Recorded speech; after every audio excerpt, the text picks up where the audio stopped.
नमस्कार देवी वर्ष सज्जनों, आपका स्वागत है हमारी छोटी सी चैनल पर। पिछले वीडियो में हमने ओरिजिन ऑफ आयुर्वेदा यानी कि आयुर्वेद की उत्पत्ति या आयुर्वेद का अवतरण की बात की। हम फटाफट वो श्लोक याद कर देते हैं। ब्रह्म श्रुत्वायु सोवेदम प्रजापतिमजिग्रहत सौस्विनोतो सहस्राक्षम श्रोत्रिपुत्रादिकान् मुनीन् तैग्निवेशादिकास्ते तु पृथक तंत्राणि ते निरे तेभ्योति विप्रकृण्यभ्य प्रायसारोत्तरश्चयः क्रियते अष्टांग हृदयम नाति संक्षिप्त विस्तरम। अभी इसमें डिटेल में नहीं जाते हैं, पर आप एक बार वो वीडियो देख लेना, उसका लिंक डिस्क्रिप्शन में मिल जाएगा। आज हम श्लोक नंबर 5 में दिए गए आयुर्वेद के अष्ट अंग की बात करने वाले हैं। वह श्लोक इस तरह से है।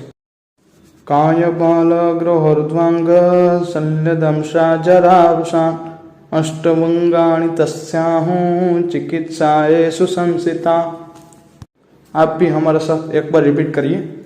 काय बाल ग्रहोर्ध्वांग शल्यदंशा जरावृषान् अष्टवंगानि तस्याहु चिकित्साये सुसंसिता। चलो अब हम इसका अनुवाद देखते हैं। काय मीन्स काय चिकित्सा, बाल मीन्स बाल चिकित्सा, ग्रहोर्ध्वांग ग्रह प्लस ऊर्ध्वांग संधि है। ग्रह मीन्स ग्रह चिकित्सा डेमेनोलॉजी, ऊर्ध्वांग मीन्स ऊपर का अंग जिसमें नाक, कान, गला और नेत्र आ जाते हैं। शल्य शल्य चिकित्सा, दंशा मीन्स दंशा चिकित्सा, झरा मीन्स झरा चिकित्सा या रसायन चिकित्सा, वृषान मीन्स वाजीकरण तंत्र। अष्टवंगाणी यहाँ भी संधि है। अष्टौ प्लस अंगाणी 8 अंगों। तस्याहु उसमें भी 2 अलग अलग शब्द है। तस्य प्लस आहु। तस्य मीन्स उसका और आहु का शब्द हमने आगे के वीडियो में देखा था। अर्थात आयुष्कामी अध्ययन व्याख्यास्यामः इति हस्माहु रात्रे यादयो महर्षयः। इसमें स्म प्लस आहु आता है ना। आहु मीन्स बोला गया है। चिकित्सा येषु संस्कृता, येषु वो सप्तमी विभक्ति में है, इसलिए उसका अर्थ होता है यहाँ पर। और संस्कृता मीन्स आश्रित, उसमें होना, संग्रह होना, ऐसा। चलो अब सभी शब्दों को मिलाकर इसका परफेक्ट अनुवाद बनाते हैं। काय चिकित्सा, बाल चिकित्सा, ग्रह चिकित्सा, ऊर्ध्वांग चिकित्सा, शल्य चिकित्सा, दंशा चिकित्सा, झरा चिकित्सा और वृषा चिकित्सा। यह 8 अंगों उसको यहाँ पर बोला गया है, उसमें संपूर्ण चिकित्सा आश्रित है। यहाँ जो आपको ब्रैकेट में जो शब्द दिख रहे हैं उसका कोई संस्कृत मतलब श्लोक में नहीं है, लेकिन हमारी समझ के लिए इसमें ऐड किए हैं। अब आप सोच रहे होंगे कि यह साला क्या विभक्ति के नॉलेज बांट रहा है, हमें कहाँ अभी विभक्ति की जरूरत है। मैं आपको मेरा अनुभव बताता हूँ। मैं जब इसका अनुवाद करना बैठा 2 घंटे लगे। छोटी सी पंक्ति का अनुवाद के लिए 2 घंटे क्यों लगे? पहली बार लिखा तो तस्य रह गया, दूसरी बार लिखा तो यसु रह गया, यसु की विभक्ति देखी तो आहु रह गया। ऐसे एक एक शब्द छूट रहा था, लेकिन अंत में सभी शब्दों को मिलाकर एक पंक्ति की अनुवाद तैयार किया मैंने।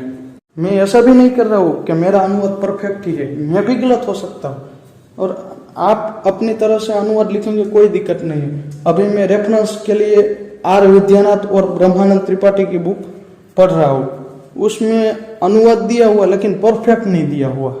हम तो खाली कोशिश करते हैं कि उसे परफेक्ट बनाए। मैं तो अभी जीएससीबी बोर्ड से पास आउट हुआ हूँ। यहाँ जीएससीबी बोर्ड में ऐसा है कि आप बोर्ड में संस्कृत श्लोक के एक एक अक्षर का भाषांतर लिखेंगे तो ही आपको पूरा मार्क मिलेगा। जब 10वीं क्लास के लड़के इतने परफेक्ट होते हैं तो अब तो हम आयुर्वेद के स्टूडेंट हैं, इसलिए हमें परफेक्ट होना पड़ता है। एक बार कोशिश करो, उसका परफेक्ट अनुवाद निकलता है तो सही है, नहीं निकलता तो अपनी तरह से लिख दो। गलत नहीं हुआ लेकिन परफेक्ट भी नहीं हुआ, इसलिए मैं कहता हूँ एक बार एनालिसिस करो, फिर एक एक शब्द आपके अनुवाद में समा जाए ऐसा ट्राई करो। चलो कोई बात नहीं, अब हम एक एक अंग को विस्तृतता से पढ़ेंगे। प्रथम है काय चिकित्सा, इसे हम जनरल मेडिसिन भी कह सकते हैं। काय मीन्स बॉडी, देह। चीयते अन्नादि भी इति काय। चीयते मीन्स पोषण होता है, अन्न आदि भी। अन्न मीन्स जो हम खुराक लेते हैं, खाते हैं, वो। आदि मीन्स वगैरह, एक्सेट्रा। आदि के बाद भी लगता है, भी आता है तृतीय विभक्ति में। उसका अर्थ होता है उससे, मीन्स जिसका पोषण अन्न आदि से होता है उसे काय कहते हैं। काय का एक दूसरा अर्थ अग्नि भी होता है, इसलिए काय चिकित्सा को अग्नि चिकित्सा भी कहा जाता है। अब अग्नि हमारे शरीर में क्या काम करती है?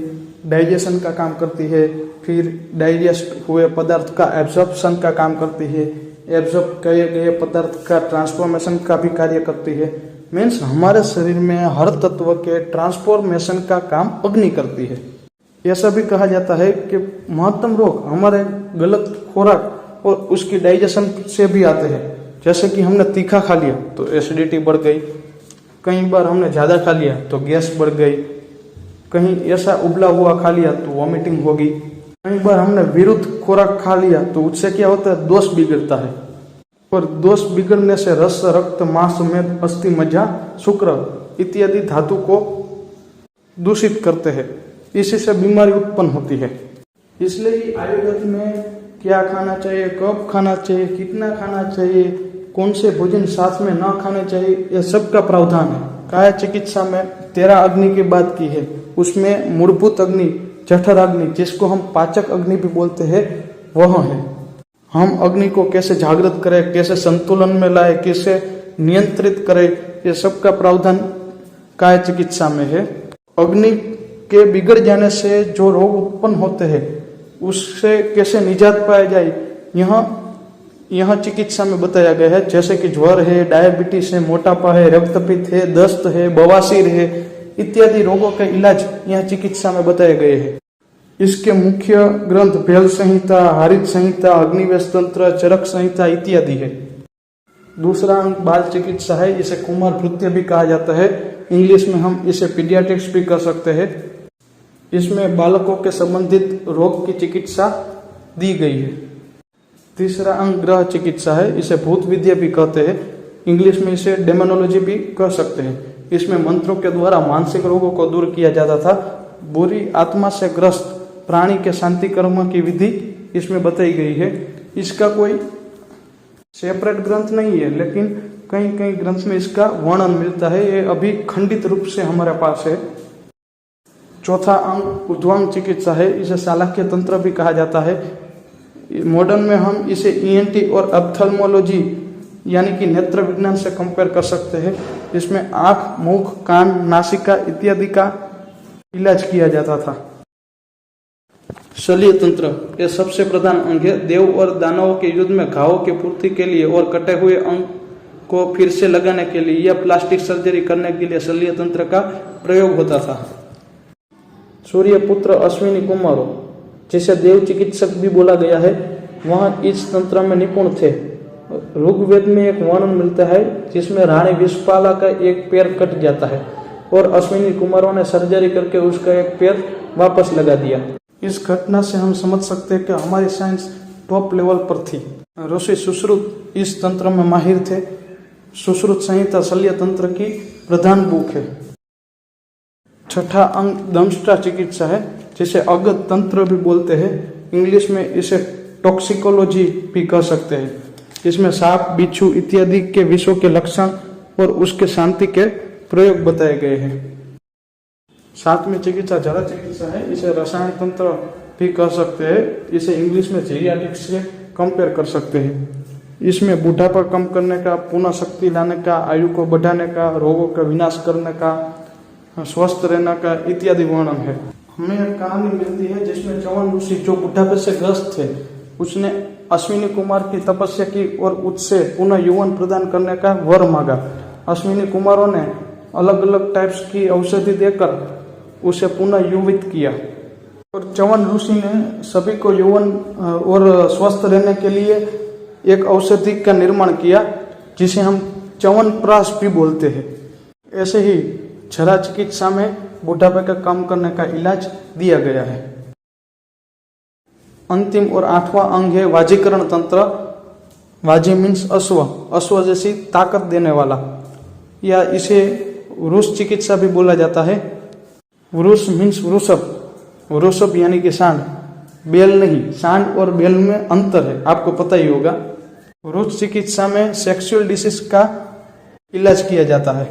वाजीकरण अल्प मात्रा के शुक्र को बढ़ाता है, दूषित शुक्र को शुद्ध करता है, सूखे हुए शुक्र को उत्पादन करता है। यहाँ पर 8 अंग हमने ऊपर से देख लिया।